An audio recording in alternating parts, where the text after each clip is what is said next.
Global ITI के YouTube channel में आप सभी का एक बार फिर से स्वागत है। आज जो है हम लोग फीटर थ्योरी की जो 500 क्वेश्चन की सीरीज कर रहे थे उसका पार्ट 24 हम लोग सॉल्व करेंगे। ठीक है, जो आपके क्वेश्चन दिखाई दे रहे हैं इन क्वेश्चन को जो है आप कहाँ से डाउनलोड कर सकते हैं, इस वेबसाइट से www.globaliti.org।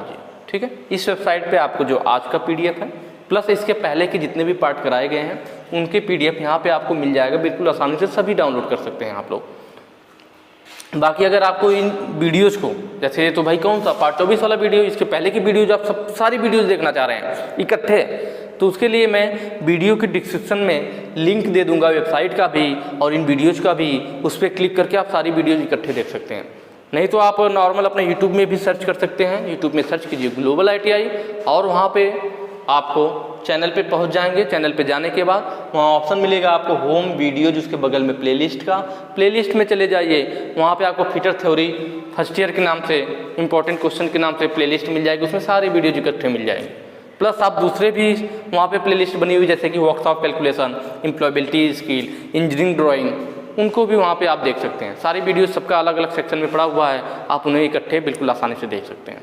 ठीक है, चलिए क्वेश्चन को स्टार्ट करते हैं।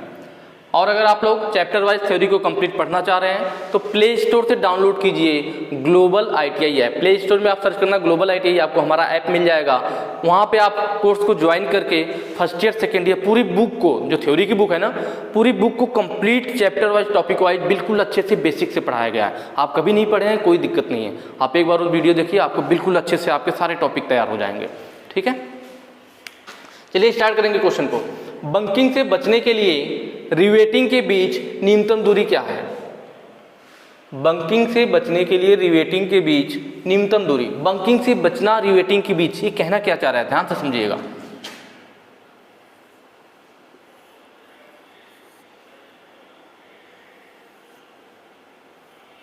दो प्लेटें मान लीजिए जोड़ी जा रही हैं, तो भाई एक रिवेट मान लीजिए यहाँ लग गई, दूसरी यहाँ लग गई, तीसरी यहाँ लग गई।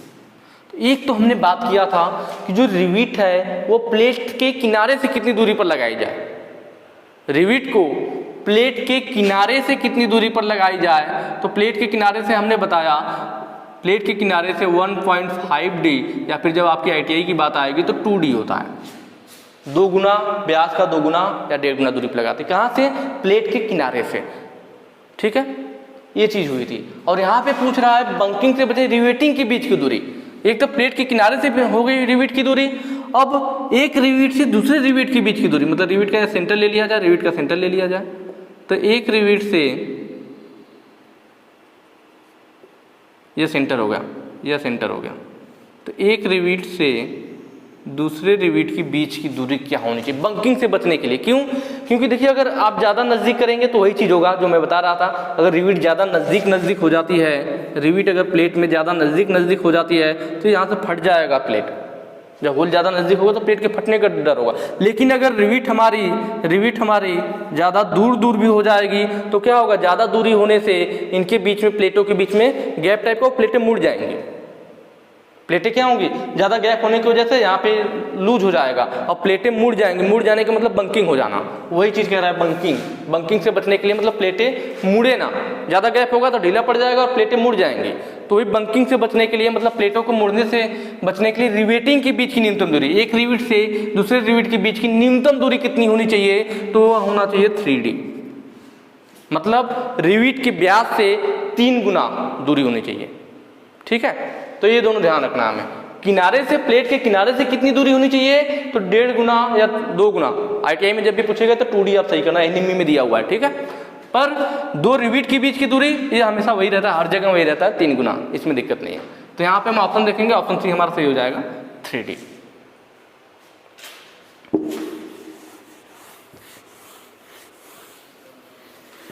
ठीक, अगला क्वेश्चन कह रहा है स्टेनलेस स्टील के गैस वेल्डिंग में किस प्रकार के फिलर छड़ का उपयोग किया जाता है? जब हम गैस वेल्डिंग कर रहे होते हैं, फिलर रॉड मतलब वो चीज है जो पिघल करके उस जॉइंट में भरती है। आप देखते हैं वेल्डिंग करते समय एक फिलर रॉड होती है इस टाइप से, और यही क्या होता है, इसमें से ऐसे आग निकलती है और यही पिघल करके हमारा क्या होता है, उसमें भर जाता है। जहाँ पे जॉइंट होता है उसमें रॉड पिघलती जाती है, उसमें भरती जाती है। तो वही कह रहा है कि अगर स्टेनलेस स्टील है उसकी वेल्डिंग कर रहे हैं तो किस प्रकार के फिलर रॉड का उपयोग किया जाएगा। तो हम ज़्यादातर ध्यान देते हैं कि जिस मेटल की हम वेल्डिंग कर रहे होते हैं उसी मेटल का हमारा फिलर रॉड भी होता है, क्योंकि ये ऊपर फ्लक्स चढ़ा होता है, अंदर इसमें क्या होता है, वायर होता है, कोर वायर जिसको बोलते हैं। अंदर क्या होता है, ऐसे कोर वायर होता है, मेटल की छड़ होती है और इसके ऊपर चढ़ा होता है हमारा क्या, फ्लक्स। इसके ऊपर फ्लक्स चढ़ा होता है जो बाहरी वायुमंडल से सुरक्षा करता है। तो ये जो कोर वायर है यह बना होता है किसका, यह बना होता है मेटल का, यह माइल्ड स्टील का होता है। ठीक है, माइल्ड स्टील का हो सकता है, आपका एल्युमिनियम का हो सकता है, कॉपर का हो सकता है। तो किसका लोगे आप, तो ये चीज हम ध्यान रखते हैं वेल्डिंग में कि जिस मेटल की हम लोग वेल्डिंग कर रहे हैं उसी मेटल का फिलर रॉड भी यूज करते हैं। मतलब जो कोर वायर होता है वो भी उसी मेटल का बना होना चाहिए। ठीक है, तो यहाँ पे देखिए किसका वेल्डिंग किया जा रहा है, स्टेनलेस स्टील का वेल्डिंग किया जा रहा है। इसका मतलब हमारी फिलर रॉड भी किसकी होनी चाहिए, स्टेनलेस स्टील की होनी चाहिए। ऑप्शन देख लीजिए किसमें स्टेनलेस स्टील लगा हुआ है, ऑप्शन नंबर 3 है कोलंबियम स्टेनलेस स्टील। इसका मतलब ये ऑप्शन हमारा सही हो जाएगा भाई, स्टेनलेस स्टील की वेल्डिंग कर रहे थे और इसमें भी स्टेनलेस स्टील लगा हुआ है, तो ऑप्शन सी हमारा सही हो जाएगा।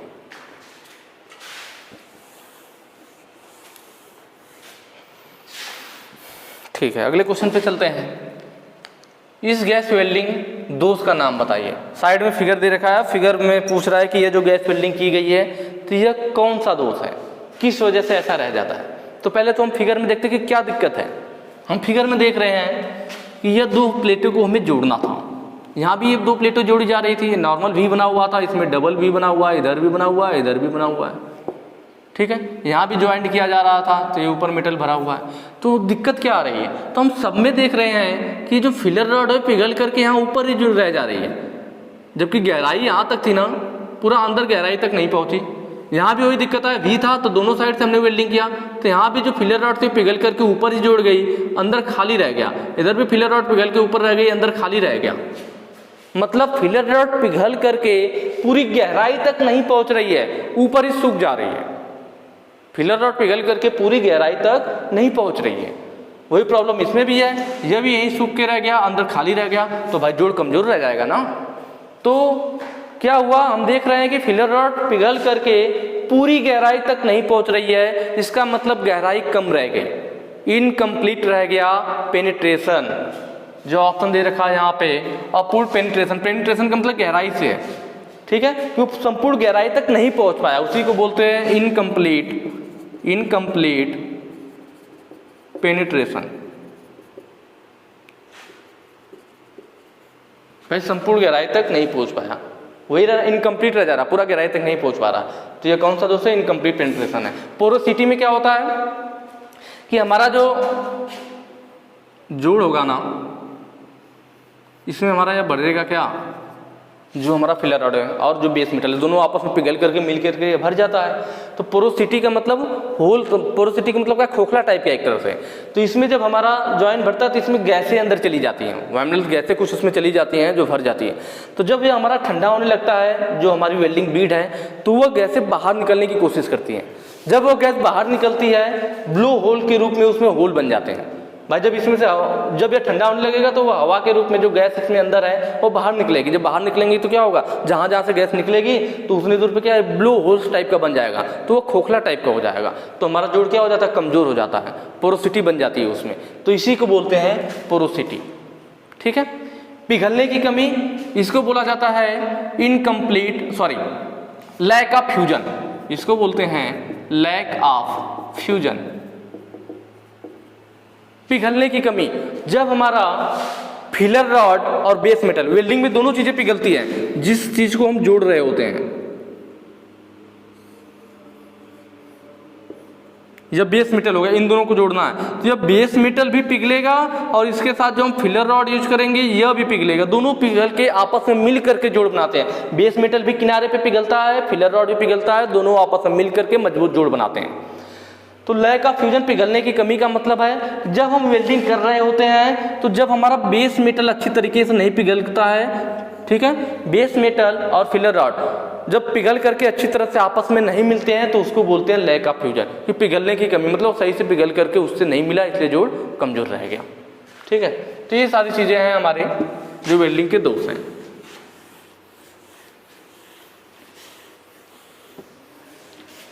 नेक्स्ट क्वेश्चन है, यदि नोजल मोल्टेन पूल को छूता है तो क्या होगा। नोजल मतलब जो वेल्डिंग करते समय जो जहाँ से हमारी आग निकलती है, गैस में होता है नोजल ना, तो उसी चीज़ को बात कर रहा है। गैस वेल्डिंग की बात कर रहा है, गैस वेल्डिंग में नोजल होती है, वहाँ से हमारी गैस बाहर आती है। मोल्टेन पूल मतलब जो पिघला हुआ मेटल है जो जॉइंट हमारा बनाया जा रहा है, तो अगर वो उसको छू रहा है तो क्या होगा, थोड़ा सा समझिएगा ध्यान से। मान लीजिए ये हमारा पार्ट था जिसको हम कर रहे थे वेल्डिंग, ठीक है, ये हमारा पिघला हुआ मेटल है, फिलर रॉड और पिघला हुआ मेटल पिघल रहा, और हमारी गैस वेल्डिंग में क्या है, नोजल होगी भाई यहाँ पे ऐसे,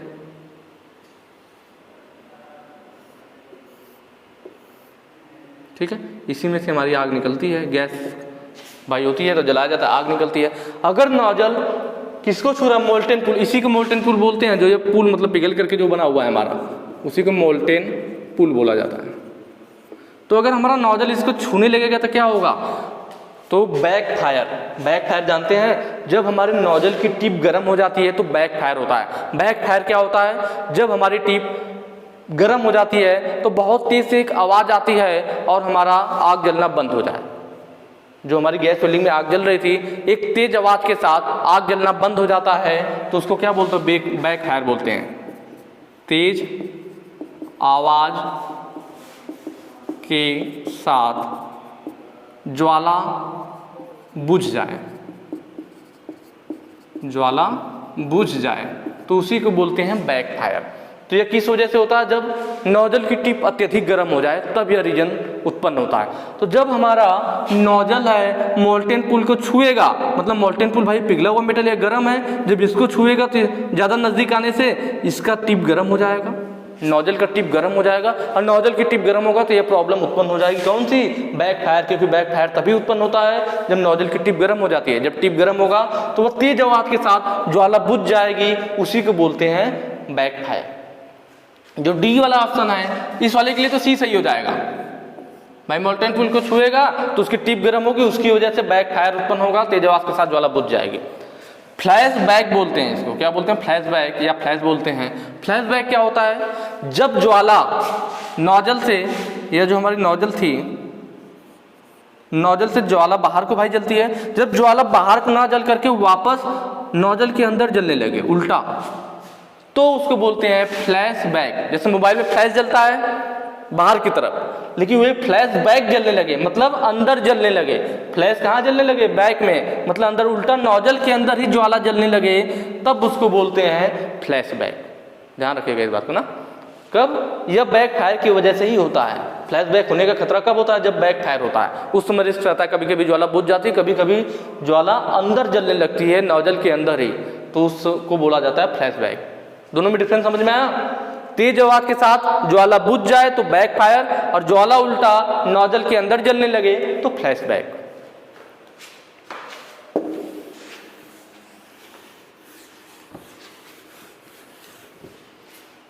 अगला क्वेश्चन है, आर्क वेल्डिंग में इस जोड़ का नाम बताइए। यहाँ पे ज्वाइंट दिखा रखा है, ज्वाइंट को ध्यान से देखिएगा। अगर कोई ज्वाइंट इस टाइप से होता, ठीक है, मान लीजिए ये है हमारा, और दूसरा यहाँ पे हमारा जोड़ा जा रहा है,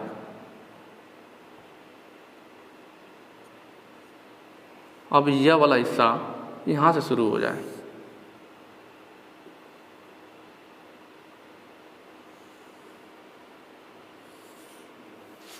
ठीक है, इस तरीके से, तो क्या होगा, यहाँ पे देखिए पूरा ना ये वाला हिस्सा यहाँ से है और यहाँ से पूरा खुला हुआ है, तो यह हमारा क्या हो गया, यह है हमारा कॉर्नर जॉइंट। भाई दोनों कोने जोड़े जा रहे हैं, कॉर्नर जॉइंट, लेकिन कैसा है, ओपन कॉर्नर जॉइंट, मतलब दोनों कैसे जुड़ रहे हैं, कॉर्नर पे। ये जो कॉर्नर जोड़ा जा रहा है, कॉर्नर पूरा ओपन है, ये कॉर्नर क्या है, ओपन है हमारा, इस टाइप से कॉर्नर पूरा ओपन है, यहाँ दिख रहा है ना।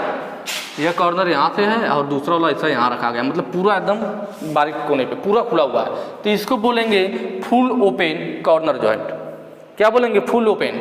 जबकि जो फिगर दिखाया गया है, फिगर में देखिए ये वाली लाइन यहाँ है और दूसरा वाला आधा इस पे चढ़ा हुआ है, दिख रहा है ना, मतलब ऐसे है, नीचे वाली लाइन इस टाइप से है और जो दूसरी प्लेट जा रही है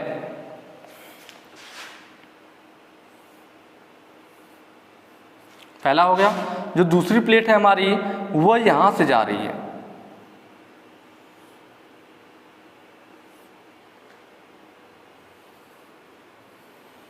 ठीक है, आधा इसके ऊपर चढ़ी हुई है, इसमें तो पूरा खा लेता है, इसमें क्या है कॉर्नर आधा इस पर चढ़ा हुआ है, यहाँ फिगर में देखेंगे तो साफ साफ दिख रहा होगा, तो इसका मतलब यह हाफ ओपन कॉर्नर जॉइंट है। पूरा खुला होता है तो फुल ओपन और आधा खुला हुआ है तो हाफ ओपन, तो ऑप्शन सी हमारा सही हो जाएगा। कॉर्नर जॉइंट है, लेकिन कौन सा कॉर्नर जॉइंट है? हाफ ओपन कॉर्नर जॉइंट है।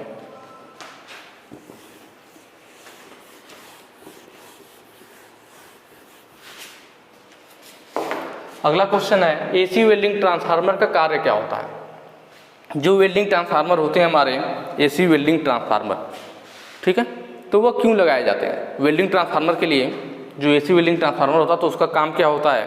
तो उसका काम दरअसल हमें वेल्डिंग में ना लो वोल्टेज और हाई करंट की ज़रूरत होती है। किसकी ज़रूरत होती है? ध्यान से सुनिएगा, लो वोल्टेज और हाई करंट की ज़रूरत होती है।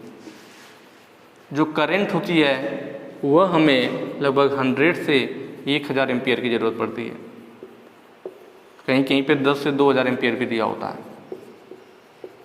ठीक है। वोल्टेज कितनी ज़रूरत पड़ती है? तो आप जानते हैं हमें जो घरों में लगभग 220 वोल्ट मिलता है, कहीं कहीं 440 वोल्ट भी मिलता है, ठीक है, जनरली 220-240 वोल्ट इस टाइप से मिलते हैं। तो जबकि हमें 220 वोल्ट या 240 वोल्ट की ज़रूरत नहीं होती, हमें ज़रूरत होती है 40 से 100 वोल्ट की, मतलब लो वोल्टेज चाहिए होता है, हाई करंट। जबकि हमारे घरों में जो वोल्टेज आता है वो 220 वोल्टेज मिनिमम आता है, 440 भी आता है कई जगहों पे, पर हमें मिनिमम कितना जो नॉर्मल मिलता है वो 220 वोल्ट होता है, जबकि हमें 40 से 100 ही चाहिए। मतलब हमें एसी वेल्डिंग ट्रांसफार्मर में ऐसा ट्रांसफार्मर चाहिए जो वोल्टेज को कम कर दे और करंट को बढ़ा दे। ऐसा कौन सा ट्रांसफार्मर होता है? ऐसा ट्रांसफार्मर होता है स्टेप डाउन। कौन सा ट्रांसफार्मर होता है? Step down transformer. मतलब एसी वेल्डिंग में जो हमारा ट्रांसफार्मर लगा होता है, आप कह सकते हैं वो कौन सा ट्रांसफार्मर होता है? स्टेप डाउन ट्रांसफार्मर होता है, जो कि वोल्टेज को लो कर देता है और करंट को बढ़ा देता है, ठीक है। तो यही पूछा एसी वेल्डिंग ट्रांसफार्मर का क्या कार्य है? तो उसका काम है निम्न वोल्टेज और उच्च धारा एम्पियर में परिवर्तित करना। यही सही होगा भाई, लो वोल्टेज निम्न वोल्टेज में कर देगा और उच्च धारा हमें दे देगा, तो यही काम है एसी वेल्डिंग ट्रांसफार्मर का। तो ऑप्शन ये सही हो जाएगा। कभी पूछे कौन सा ट्रांसफार्मर होता है? स्टेप डाउन ट्रांसफार्मर होता है, तभी वो वोल्टेज को लो करता है और करंट को हाई कर देता है।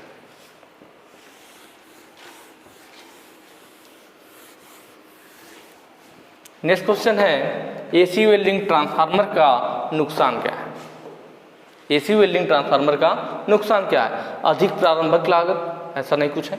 आर्क ब्लो से मुक्ति नहीं, जबकि एसी में कम आर्क ब्लो होता है, ये भी गलत चीज़ दिया हुआ। अधिक रख रखाव लागत, एसी वेल्डिंग में बहुत ज़्यादा रख रखाव की जरूरत नहीं पड़ती। अलग धातु वेल्डिंग के लिए उपयुक्त नहीं है, ये चीज़ सही है। एसी वेल्डिंग से हमें क्या नुकसान होता है? अलग धातु वेल्डिंग के लिए उपयुक्त नहीं है, क्योंकि एसी वेल्डिंग ट्रांसफार्मर सिर्फ और सिर्फ लौह धातु के लिए यूज की जाती है। लौह धातु का मतलब ferrous metal, mild steel, cast iron, ये सब क्या है? फेरस मेटल है। तो जो हमारा एसी वेल्डिंग ट्रांसफार्मर है यह सिर्फ और सिर्फ फेरस मेटल के लिए, लौह धातु के लिए यूज की जाती है। नॉन फेरस के लिए इसको हम यूज नहीं कर सकते हैं, ठीक है। नॉन फेरस मेटल के लिए यह यूज नहीं किया जा सकता है, यही नुकसान है एसी वेल्डिंग ट्रांसफार्मर का। जबकि डीसी वेल्डिंग फेरस और नॉन फेरस दोनों के लिए यूज की जा सकती है। तो इस डीसी का यही फायदा है उसका, लेकिन उसमें प्रॉब्लम है कि उसमें आर्क ब्लो वगैरह आता है। लेकिन फायदा यह है कि वो लव अलव मतलब फेरस मेटल और नॉन फेरस मेटल दोनों के लिए डीसी यूज किया जा सकता है, जबकि एसी सिर्फ और सिर्फ फेरस मेटल के लिए यूज होता है। ये चीज नोट कर लीजिएगा, ठीक है।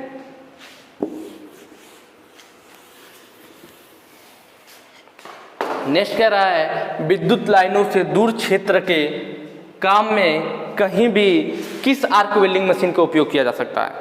कि मतलब अगर हमें कहीं दूर क्षेत्र में ऐसे जगह पे काम करना है जहाँ पे विद्युत उपलब्ध ना हो, विद्युत लाइनें ना हो, तो हमें इलेक्ट्रिक ना मिले वहाँ पे, ठीक है, पावर ना मिले, तो वहाँ पे हम किस मशीन के द्वारा काम करेंगे? तो कहाँ विद्युत लाइनों से दूर किसी क्षेत्र में बात कर रहा है, ठीक है। तो आप देखिए, आप खुद बताएंगे। रेक्टिफायर सेट होता है, रेक्टिफायर एसी को डीसी में या डीसी को एसी में बदलता है, ठीक है। तो रेक्टिफायर के लिए में एसी की जरूरत पड़ेगी, मतलब इसकी मदद से काम नहीं बन सकता। मोटर जनरेटर सेट, देखिए मोटर कह रहा है, मोटर जनरेटर सेट, मोटर आ गया ना, और मोटर को घुमाने के लिए आप जानते हैं हमें किसकी जरूरत पड़ेगी? इलेक्ट्रिक की जरूरत पड़ेगी, विद्युत की जरूरत पड़ेगी। इसका मतलब इसके द्वारा भी हमारा काम नहीं बन पाएगा। यह कह रहा है विद्युत लाइनों से दूर, मतलब ऐसी जगह पे हमें वेल्डिंग करना जहाँ पे विद्युत ही ना हो, तब हम कौन सी मशीन यूज करें? तो मोटर है, मोटर लगा हुआ नाम में, इसका मतलब विद्युत चाहिए ही होगा, तो इसको भी यूज नहीं कर सकते। एसी वेल्डिंग ट्रांसफार्मर, भाई एसी लिख दिया, एसी का मतलब एसी करंट, एसी करंट मतलब विद्युत, तो इसका भी यूज नहीं कर सकते। सी वाला ऑप्शन देखिए, engine generator set, option C. आपने पहले भी देखा होगा, कोई नई चीज नहीं है, पहले भी जो खेतों में पानी वगैरह के लिए पंपिंग सेट यूज किया जाता है, जो पंप सेट वगैरह यूज करते हैं हम, तो देखते थे ना कहीं नदी वगैरह किनारे, कहीं ऐसी जगहों पे जहाँ विद्युत लाइन नहीं होता था, तो वहाँ पे लोग इंजन लगा लेते थे। अब तो धीरे धीरे हर जगह पे इलेक्ट्रिक पहुंच चुकी है। पहले के समय में जहाँ पे विद्युत उपलब्ध नहीं होता तो वहाँ पे क्या लगाते थे लोग? इंजन लगा देते थे और इंजन के द्वारा पानी निकालते थे। या फिर पहले के समय में जब लाइटें कम आती थी तब भी लोग दोनों सिस्टम रखते थे, मोटर भी होता था, इंजन भी होता था। जब विद्युत आ रही है तो मोटर से काम चला लिया, विद्युत नहीं है तो इंजन से काम चलाते थे। तो इसका मतलब ये भी इंजन जनरेटर सेट है, मतलब हम इंजन चालू कर देंगे तेल डाल करके और हमारा काम बन जाएगा। तो इसका मतलब हम कह सकते हैं जहाँ विद्युत लाइनों से दूर क्षेत्र में, मतलब जहाँ पे विद्युत लाइन उपलब्ध नहीं है, हम वहाँ पर इंजन जनरेटर वाला मतलब इंजन का यूज करके हम अपना वेल्डिंग कर सकते हैं। तो रटने वाली चीज़ नहीं है, ध्यान से अगर आप देखेंगे तो सब समझ में आ जाएगा। रटोगे भूल जाओगे, कॉन्सेप्ट समझिए, कभी दिक्कत नहीं होगी। अगला क्वेश्चन कह रहा है कौन सी आर्क वेल्डिंग मशीन इलेक्ट्रोड और जॉब में बेहतर ऊष्मा वितरण प्रदान करती है? ये सारे ऑप्शन दिए हुए हैं। कह रहा है इसमें से कौन सी आर्क वेल्डिंग है जो इलेक्ट्रोड और जॉब दोनों में एक बेहतर ऊष्मा प्रदान करती है? इनमें से कौन सा ऐसा वाला है जो दोनों में, मतलब चाहे हमारा चाहे हमारा इलेक्ट्रोड हो चाहे जॉब हो, दोनों में अच्छी ऊष्मा प्रदान करें? तो इन सब में सबसे बेस्ट होता है रेक्टिफायर सेट। कौन सा होता है? Rectifier set. यह हमारा जॉब में और इलेक्ट्रोड में दोनों में बेहतर ऊष्मा जनरेट करता है।